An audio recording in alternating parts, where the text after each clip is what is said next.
Hello and welcome to the second week of Season 20, Season of Defiance, starting on March 7th, 2023.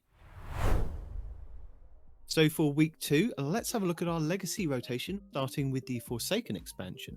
Ready if you are. Let's see what's out there. The Dreaming City this week is at a weak curse level, which means Pet Revenge can be found in the Strand, and has the Broken Courier mission for the next week.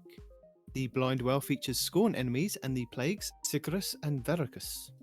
The Ascendant challenge this week will be the Forfeited Shrine, which can be located over in the Gardens of Vasilia on the Dreaming City.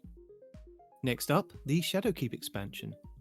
On the Moon, the weekly story mission is Beyond. The Trove Guardian is located in Archer's Line, and the Wandering Nightmare is the Fallen Council, also in Archer's Line. And the Nightmare hunts this week will be Trogoth, Fear, Crota, Despair, and the Fanatic, Insanity. For our Beyond Light expansion, on Europa this week, Critics, the Dark Priestess, will be the Empire Hunt, Eventide Ruins will be the Eclipse Zone, and the Exo Challenge will be Survival. For the 30th anniversary expansion, we have the loot rotation for Dares of Eternity, which will be on week 2's rotation with the Scatterhorn armor set and the Profectus armor set being available. The weapons available this week will be the Kinetic Adaptive Frame Auto Rifle Scathelock, the Kinetic Aggressive Frame Submachine Gun Extraordinary Rendition, the Void Aggressive Burst Sidearm Brass Attacks, the Void Precision Frame Linear Fusion Rifle Threaded Needle, the Solar High Impact Frame Rocket Launcher Code Duello, the Void Lightweight Frame Bow Imperial Needle, the Solar Adaptive Frame Sniper Rifle Far Future, the Arc Adaptive Frame Sword Honor's Edge, the Solar Rapid Fire Frame Sniper Rifle Distant Tumulus, the Arc Adaptive Frame Grenade Launcher Interference 6, the Kinetic Adaptive Frame Sniper Rifle Shepherd's Watch, and the Solar Adaptive Frame Hand Cannon Annual Skate. For the Witch Queen expansion, the weekly story mission is The Arrival, where the modifiers are Scorched Earth and Fire Pit, as well as Barrier and Unstoppable Champions. The Wellspring activity has been updated to include a featured Throne World weapon, Veritas Armor, and a weapon pattern as its rewards. Raids and Dungeons. The Kingsfall challenge this week is the 5th encounter, Oryx, called Hands Off. Players must not kill the same ogre or light-eaten knight throughout the encounter. The Vow the Disciple challenge this week is the 3rd encounter, the Upender, called Defenses Down. This is where each player cannot kill more than one taken knight in total.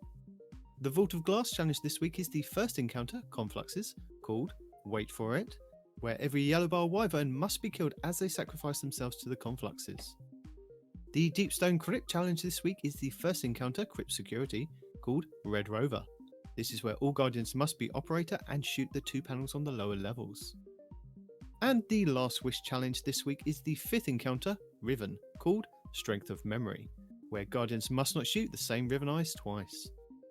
Your Pinnacle raid will be the Garden of Salvation over on the Moon, which means all challenges will be available for each encounter. These are the 1st encounter, Embrace, called To the Top. This is where you must not kill the Cyclopses that spawn near the Consecrated Mine. The 2nd encounter, Spy Defense, called A Link to the Chain. This is where all Guardians must receive the Enlighten buff at the same time. The 3rd encounter, Consecrated Mine, called Staying Alive, where you must not kill the spawning Cyclopses in the first 2 rooms.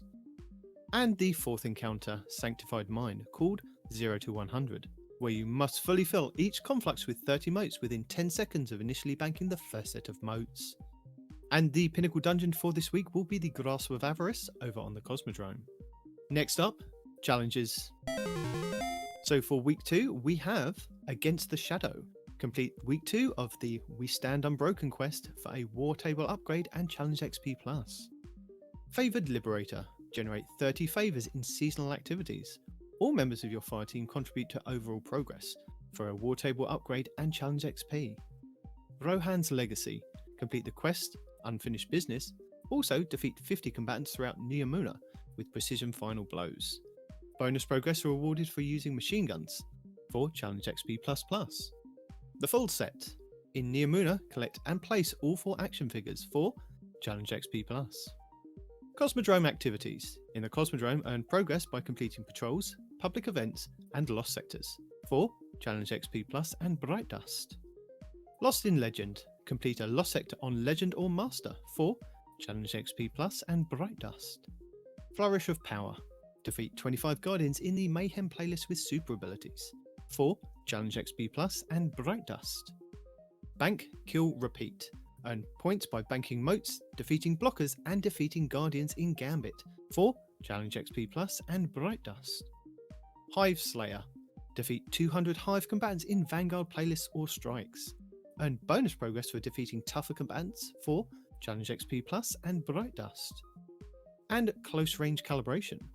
Calibrate 200 close range weapons, sidearms, submachine guns, shotguns, glaives and swords in the Cosmodrome. Bonus progress for rapidly defeating combatants. 4. Challenge XP Plus and Bright Dust. And speaking of Bright Dust, we have our second Eververse of the season for the week of March 7th, 2023. Available this week for Bright Dust, we have the Read the Map exotic emote for 3,250 Bright Dust, the Star Devil Predator exotic ship for 2,000 Bright Dust, the Pyramid Entrance legendary transmat effect for 450 Bright Dust, the Carbon Blood legendary shader for 300 Bright Dust, the Chitin Slate legendary shader for 300 Bright Dust, the Dubious Correlation exotic emote for 3,250 Bright Dust, the Stow the Ring legendary emote for 700 Bright Dust, the Urban Commander exotic Sparrow for 2,500 Bright Dust, the Aokai Fass SL65 exotic ship for 2,000 Bright Dust, the R3 Treads ornament for the Hunter exotic boots, the Stompies, the Belness Boost ornament for the Titan exotic boots, Line Rampart, and the Lace Rider ornament for the Warlock exotic boots, Lunafaction boots, each for 1,500 Bright Dust. The Noble Burden exotic weapon ornament for the Deadman Style Scout Rifle for 1,250 Bright Dust. And finally, the Spider Projection legendary Ghost Projection for 1,500 Bright Dust. Hello! As this is a new season, we will have a legendary Lost Sector shake-up, meaning we won't know the order of the Lost Sectors until we have a full rotation. But, as a reminder, your daily Lost Sector will show you a flag outside which will give you details of threats, shields, champions and exotic armor you will find inside. But if you are new to the game or you're using an alternate character and can't find the flag outside, you will have to run through the Lost Sector normally to have it show up on your map as a Legend/Master, which you can either do solo or with a fire team. But you will only be able to earn a chance at the exotic drop when completing solo. Lead the way. Our second featured Nightfall will see us face off against the Darkblade Kelgoroth in the Heist Battlegrounds Mars, where you have a chance to get a Pinnacle engram if you complete the Nightfall with a score of 200k or more.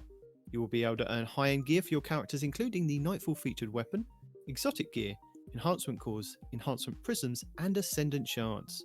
The higher the Nightfall difficulty, the more common the drop will be, with the featured weapon and exotic gear being uncommon at hero difficulty to being common with ascendant shards in Grandmasters.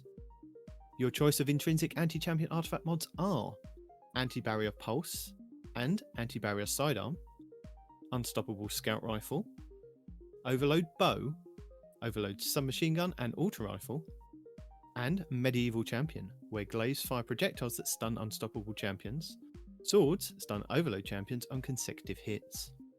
You also have exotic weapons and armor that can help with intrinsic mods as well. For Anti-Barrier, the Kinetic Bow Wishender, the Kinetic Linear Fusion Rifle Arbalest, the new Kinetic Pulse Rifle Revision 0, the Solar Energy Hand Cannon Ariana's Vow, the Solar Heavy Sword the Lament, and the Titan Exotic Gauntlets Second Chance, which gain a second charge of your shield throw melee which becomes shield piercing and stuns barrier champions. For Unstoppable, the Kinetic Fusion Rifle Bastion, the Kinetic Hand Cannon Malfeasance, the Solar Energy Sidearm Devil's Ruin, the Void Heavy Bow Leviathan's Breath, and the Hunter Gauntlets Athras' Embrace, which have a chance to stun an unstoppable champion with their empowered weighted knife. And for Overload, the Void Energy Bow Le Monarch, the Arc Energy Linear Trace Rifle Divinity, the Arc Heavy Machine Gun Thunderlord, and the Warlock Exotic Boots the Secant Filaments, which when you drop an Empowering Rift, any weapon that is fired from inside that well can cause an Overload champion to be stunned.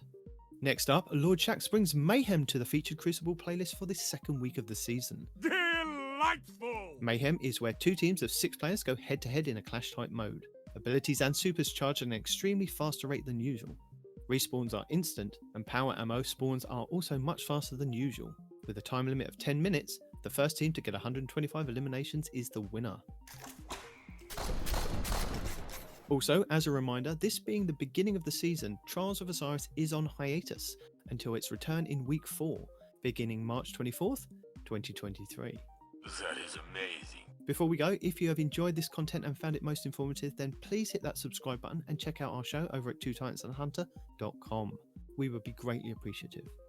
But before you go, we do have a few more things to go over for this week. Don't be late and save the date. The new raid, Root of Nightmares, will be dropping this coming week on Friday, March 10th at 9 AM PDT. Players will have 48 hours to complete this new raid under contest mode to unlock exclusive rewards. If you're unfamiliar with contest mode, this essentially evens the playing field for all participants and caps all players at 20 power below the recommendation for each encounter, making it a good old challenge. So good luck and Godspeed if you're attempting the day 1 raid. There is also double XP in the Crucible next week, so if you want to fast track in getting that sweet new ritual weapon, the Ecliptic Distaff Glaive, and Crucible ornament, the Vermeil Spindle, then this will be a good start. And that's it for our second week of Season of Defiance. We'll catch you next week. Allons-y! Guardian down.